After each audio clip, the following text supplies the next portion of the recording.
Hi everybody, it's time for your Farm and Ranch News. Well, today's broadcast actually finds Lane Nordland and I in Great Falls, Montana of all places. Of course, it's rodeo time here in Montana's Electric City.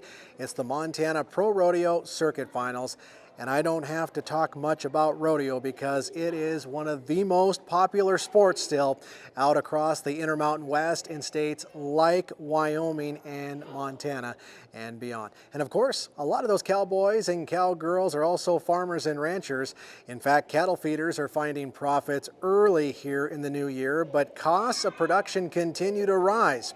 Cattle placed on feed last week now project to have the highest break-even price since July of 2015 at $154.72 per hundredweight.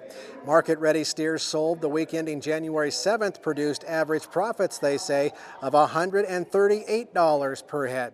Meanwhile, beef packers saw average profits of $168 per head. Now, folks, don't get too mad with that number because keep in mind last year, those same beef packers, well, they saw average profits of $316 per head. So yes, we are whittling that profit margin there down a little bit. In the meantime, cattle marketed last week had a break even of $148.25 per hundredweight.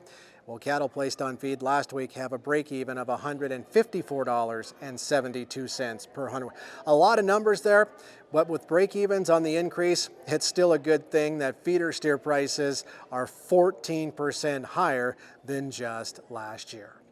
And finally today, during the American Farm Bureau Federation's annual convention earlier this week in Puerto Rico, in which quite a few Wyoming Farm Bureau Federation members were in attendance, Agriculture Secretary Tom Vilsack said there will be no compromise when it comes to the Mexican corn situation.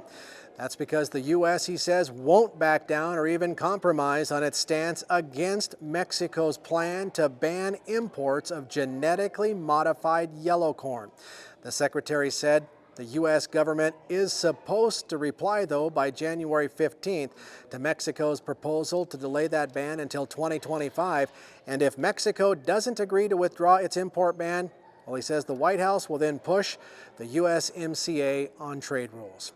Keep in mind, most of the corn raised in this country still is biotech, and it, without question, is a big, big issue for corn growers across the entire nation, including right here in Western Ag Network country.